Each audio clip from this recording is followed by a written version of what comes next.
আসসালামু আলাইকুম, স্বাগত জানাচ্ছি আরটিভি সকালের সংবাদে। পুরো সময় আপনাদের সঙ্গে আছি আমি ফাহমিদা সানা।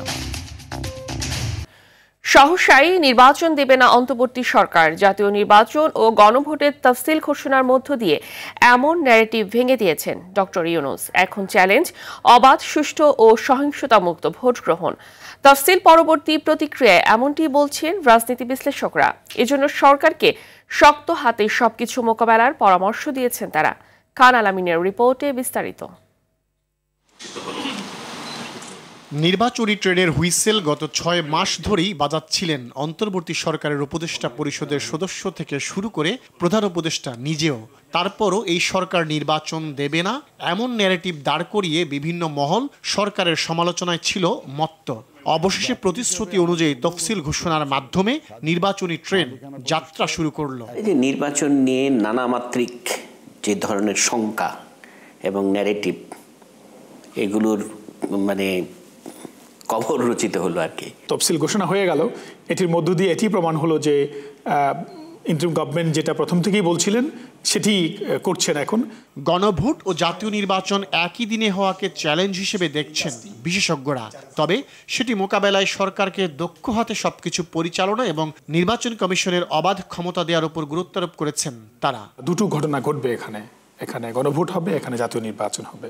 তো এটি একটি বড় কর্মযজ্ঞ। এটিকে কেন্দ্র করে অনেকেরই হয়তো অনেক ধরনের ষড়যন্ত্র থাকতে পারে, এই জায়গা থেকে আমরা চিন্তা করতে পারি এটা। আরেকটি হচ্ছে যে এটি সবসময়ই সংঘাতপূর্ণ হয়ে যেতে পারে। ফলে নির্বাচন কমিশন এবং স্বরাষ্ট্র মন্ত্রণালয়, সরকার, আইনশৃঙ্খলা বাহিনী, বাংলাদেশের আর্মি, সবাইকে এই জায়গাটিতে তৎপর থাকতে হবে। নির্বাচনটা হবে এটা বলতে পারছি, কিন্তু কিরকম নির্বাচন হবে সেটা বলতে পারছি না। সেটা নির্ভর করবে অনেকগুলো বিষয়ের উপরে। নির্বাচন কমিশনের ভূমিকা, সরকারের রাজনৈতিক সদিচ্ছা। দীর্ঘ 16 বছর ধরে ভোট দিতে না পারা নাগরিকরা এবার সহিংসতামুক্ত পরিবেশ পেলে ভোট উৎসবে মেতে উঠবে বলে বিশ্বাস বিশ্লেষকদের। সহিংসতা মুক্ত রাখতে পারেন তাহলে ভোটাররা এবার অনেক বেশি সংখ্যায় মানুষ স্বতঃস্ফূর্তভাবে ভোট দিতে আসবে। আর যদি সহিংসতার আশঙ্কা দেখা দেয় বা সহিংসতা হয়, তাহলে এটা ভোটের উপরে একটা প্রভাব পড়বে। এই নির্বাচনে জনগণ ভোটকে একটা ফেস্টিভ্যালের জায়গা থেকে দেখবে এবং প্রচুর মানুষজন ভোট দিতে আসবে। কারণ রাজনৈতিক যে চর্চা, এটির একটি বড় মাধ্যম হচ্ছে ভোটে অংশগ্রহণ। তো এইবারে নির্বাচনের মধ্য দিয়ে মানুষ সেই চর্চাটি করবেন। পতিত স্বৈরাচার ভোটের পরিবেশ বিঘ্ন ঘটাতে তৎপর থাকবে মন্তব্য করে সরকারকে সজাগ থাকার আহ্বান জানিয়েছেন রাজনীতি বিশ্লেষকরা। খান আলামিন, আরটিভি, ঢাকা। কিডনি কার্যক্ষমতা বন্ধ হয়ে যাওয়ায় বেগম খালেদা জিয়া ডায়ালাইসিস শুরু হয়েছে এবং এখনও তা নিয়মিত দিতে হচ্ছে বলে জানিয়েছে গঠিত মেডিকেল বোর্ড। বৃহস্পতিবার সন্ধ্যায় বোর্ডের পক্ষে এক বিজ্ঞপ্তিতে এসব তথ্য জানান প্রফেসর ডাক্তার শাহাবুদ্দিন তালুকদার। এতে বলা হয়, গত কয়েকদিনের বিভিন্ন পরীক্ষা নিরীক্ষায় খালেদা জিয়ার স্বাস্থ্যে বেশ কিছু জটিলতা পরিলক্ষিত হয়। শ্বাসকষ্ট বেড়ে যাওয়া, রক্তের অক্সিজেনের পরিমাণ কমে যাওয়া এবং কার্বন ডাইঅক্সাইডের মাত্রা বেড়ে যাওয়ায় তাকে হাই ফ্লো নাজাল ক্যানুলা এবং বাইপ্যাপ মেশিনের মাধ্যমে চিকিৎসা দেওয়া হচ্ছে। অবস্থার উন্নতি না হওয়ায় ফুসফুস ও অন্যান্য অর্গানকে বিশ্রাম দেওয়ার জন্য খালেদা জিয়াকে ইলেকটিভ ভেন্টিলেটর সাপোর্টে নেওয়া হয়েছে। কোনো অনুমান বা ভুল তথ্য প্রচার না করে মেডিকেল বোর্ডের প্রতি আস্থা রাখতে বিজ্ঞপ্তিতে আহ্বান জানানো হয়।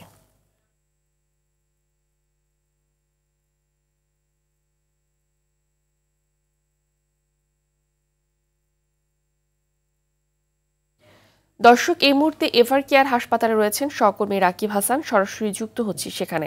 রাকিব, বেগম খালেদা জিয়ার শারীরিক অবস্থার সর্বশেষ পরিস্থিতি কি জানাবেন?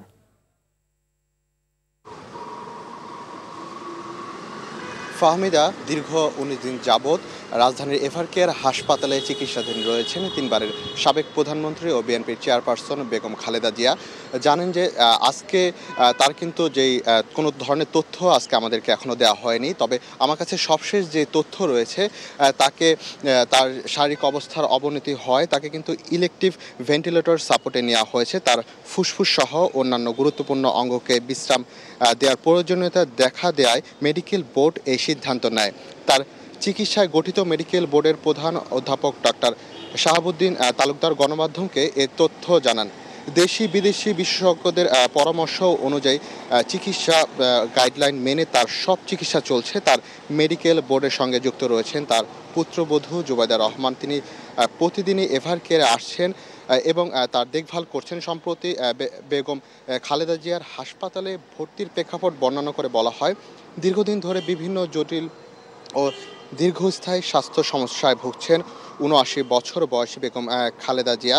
তার লিভার, কিডনি, হৃদরোগ, ডায়াবেটিক্স, উচ্চ রক্তচাপ, আর্থাইটিস সহ নানান জটিল রোগে ভুগছেন এবং জানেন যে তাকে কিন্তু তার অক্সিজেনের পরিমাণ কমে যাচ্ছে এবং তার শ্বাসকষ্ট দেখা দিচ্ছে এবং তার যে কার্বন ডাই অক্সাইডের কিন্তু জনিত সমস্যা তারা দেখা দিচ্ছে। তবে তাদের চিকিৎসক বলছে তার স্বাস্থ্যগত দিক দিয়ে কোনো ধরনের অপতথ্য যদি সোশ্যাল প্ল্যাটফর্মে ছড়ানো না হয় তো রাজধানী এভার কেয়ার হাসপাতাল থেকে বেগম খালেদা জিয়ার স্বাস্থ্য বিষয়ে এই ছিল আমার কাছে সর্বশেষ তথ্য। ফাহমিদা, ধন্যবাদ আপনাকে। দক্ষিণ আফ্রিকার মাটিতে আবারও ঝরল প্রবাসী বাংলাদেশির প্রাণ। ৫ ডিসেম্বর সন্ত্রাসীরা দোকানে ঢুকে গুলি করে হত্যা করে টাঙ্গাইলে আমিনুর রহমানকে। খবর দেশে আসার পর থেকেই শোকে স্তব্ধ পুরো পরিবার। ১০০০ কিলোমিটার দূরে থাকা প্রিয় মানুষের লাশের অপেক্ষায় প্রহর গুনছেন স্বজনরা।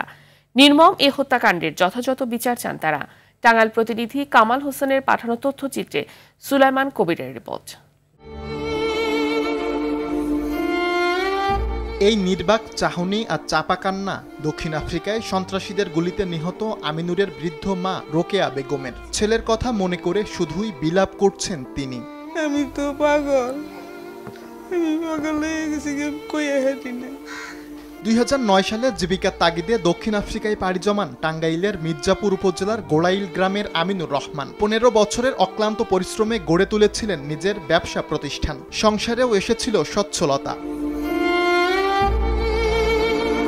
তবে সব স্বপ্ন শেষ এক নিমিষেই। ৫ ডিসেম্বর স্থানীয় সময় সন্ধ্যায় দক্ষিণ আফ্রিকার মাটিম্বো শহরে দোকানে ঢুকে এলোপাতাড়ি গুলি চালিয়ে আমিনুরকে হত্যা করে মুখোশধারী সন্ত্রাসীরা। মৃত্যুর খবর গ্রামের বাড়িতে পৌঁছানোর পর থেকেই বুক ফাটা আর্তনাদে ভারী হয়ে আছে আমিনুরের বাড়ি। স্বজনদের অপেক্ষা এখন কবে দেশে আনা হবে তার মরদেহ। ওর বাবা আমার সাথে কিছু শেয়ার করে নাই, আমারে শুধু বলতো তোমারে বললে তুমি আমার বাচ্চাদের সাথে রাগারাগি করবা, মন ভালো থাকবো না। এর জন্য সে আমারে কখনো কোনো প্রেশার দেয় নাই, আমারে কিচ্ছু বলে নাই।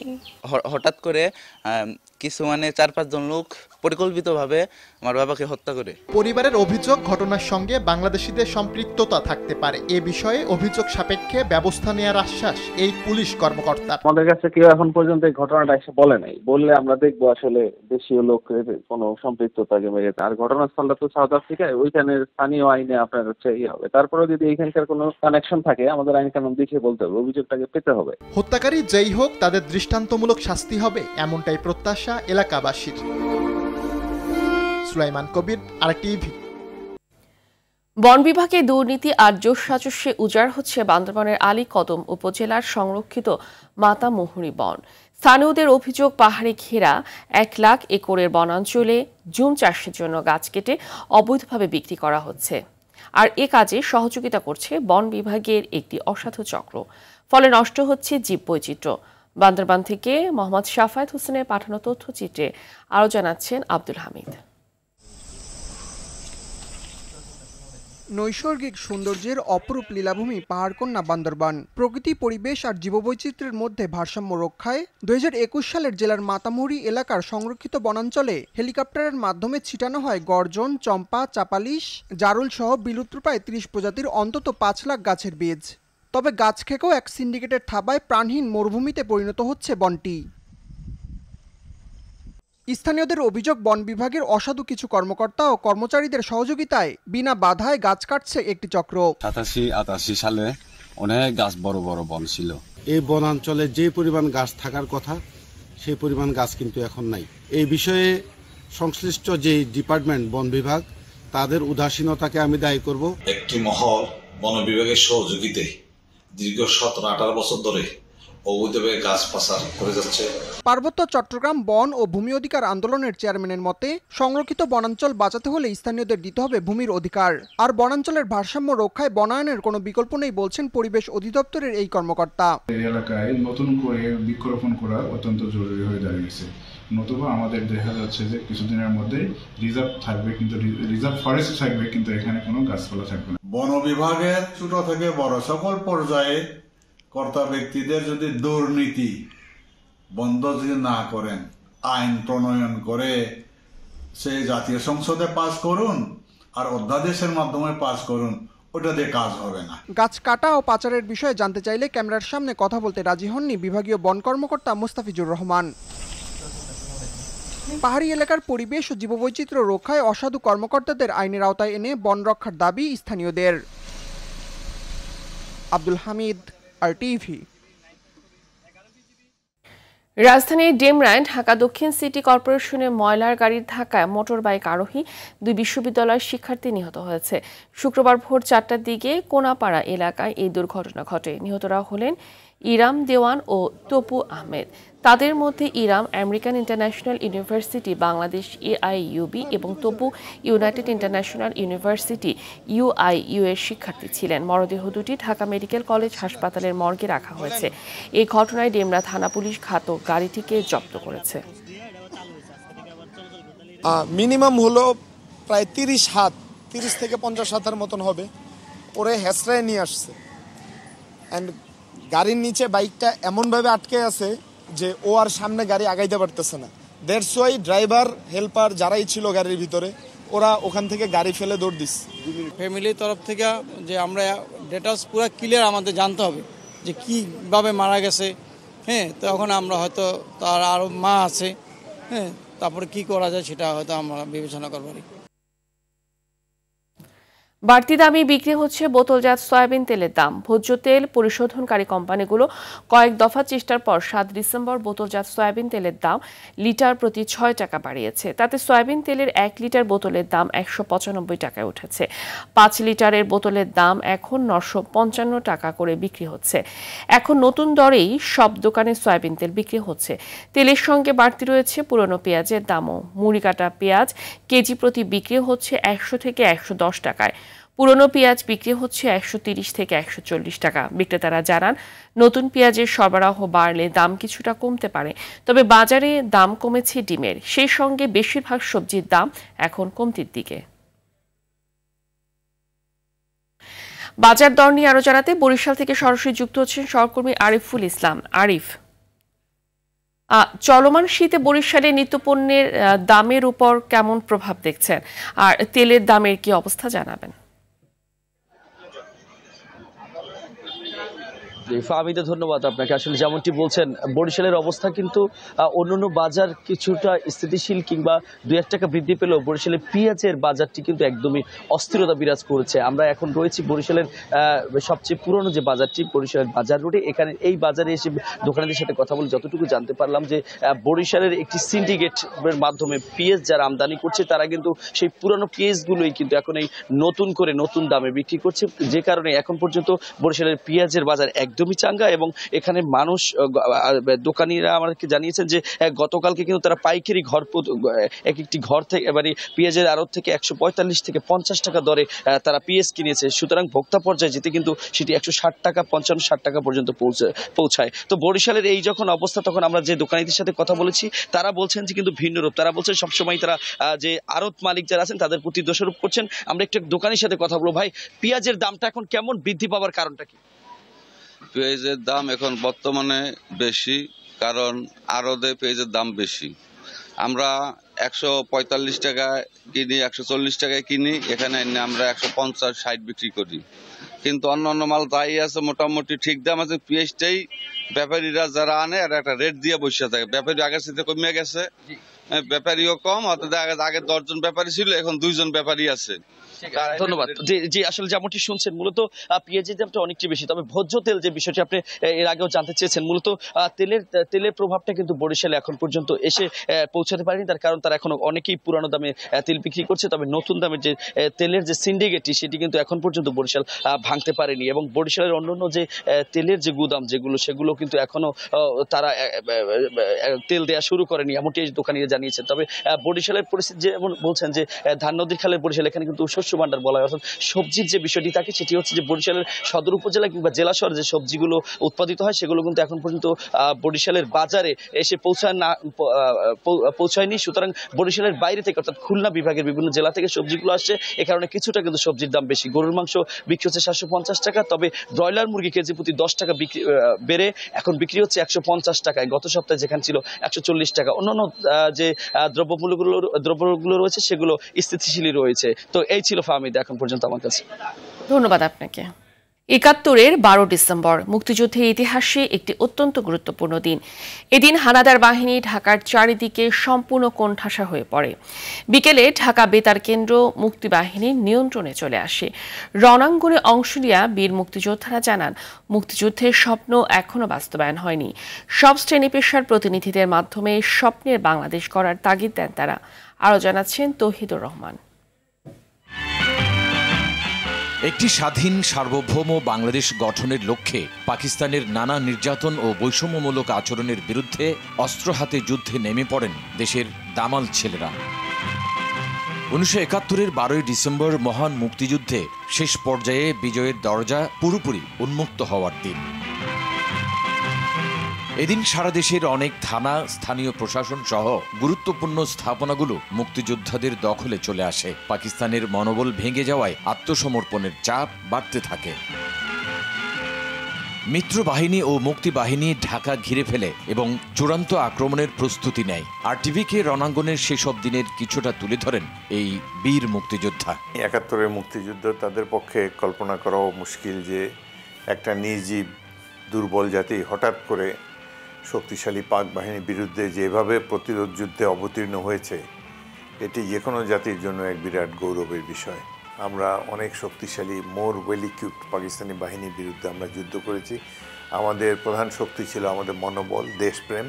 এই কারণেই আমরা জিততে সফল হয়েছি।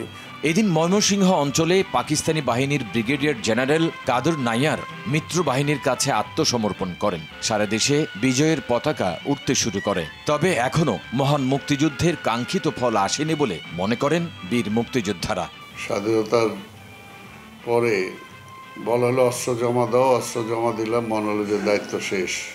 কিন্তু যখন দেখলাম যে আসলে কিছুই পরিবর্তন হয়নি, তখন স্বাভাবিকভাবে মনের মধ্যে আবার সেই প্রশ্ন, সেই ৭২ থেকে এখন পর্যন্ত সেই স্বপ্নের পিছনে ছুটে আছি যে স্বপ্ন নিয়ে যুদ্ধে গেলাম, সেই স্বপ্নটাকে বাস্তবায়িত করার জন্য। ১২ ডিসেম্বর ১৯৭১ সালে স্বাধীন বাংলাদেশের স্বাধীনতা যুদ্ধে বিজয় নিশ্চিত হওয়ার বাঁক বদলের দিন। তৌহিদুর রহমান, আরটিভি। অগ্রহায়ণের শেষ সময়ে মৌসুমের প্রথম শৈত্যপ্রবাহ দুদিন থেকে বিরাজ করছে পঞ্চগড়ে। তাপমাত্রা কমে গিয়ে এক অঙ্কে নেমে গেছে। সকাল ৬টা ৯.৫ ডিগ্রি সেলসিয়াস তাপমাত্রা রেকর্ড করেছে তেঁতুলের আবহাওয়া অফিস।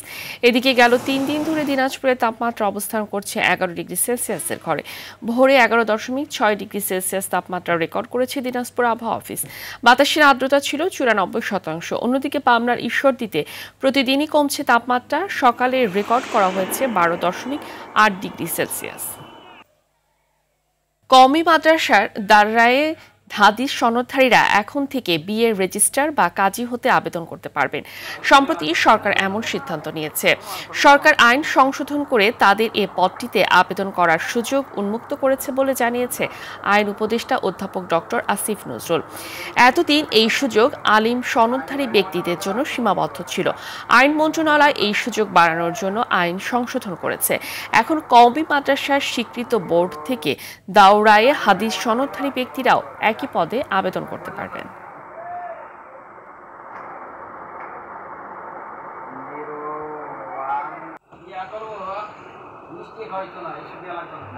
5 ম্যাচ সিরিজের পঞ্চম ও শেষ টি-20তে আজ পাকিস্তানের মুখোমুখি হবে বাংলাদেশ অনূর্ধ্ব 19 নারী দল।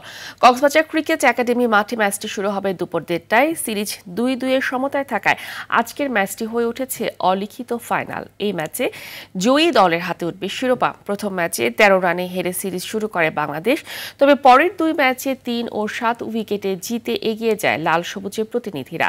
তবে চতুর্থ ম্যাচে বাংলাদেশকে 6 উইকেটে হারিয়ে সিরিজের সমতায় ফেরে সফরকারীরা।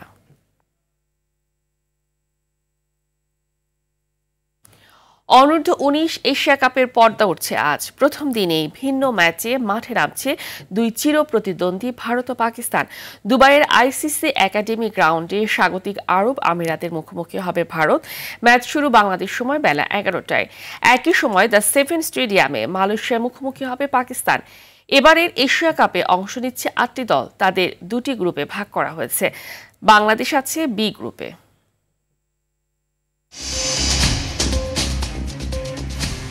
সকালের সংবাদ এ পর্যন্তই। মধ্যাহ্নের সংবাদ 12টায় দেখার আমন্ত্রণ রইল। ধন্যবাদ সবাইকে।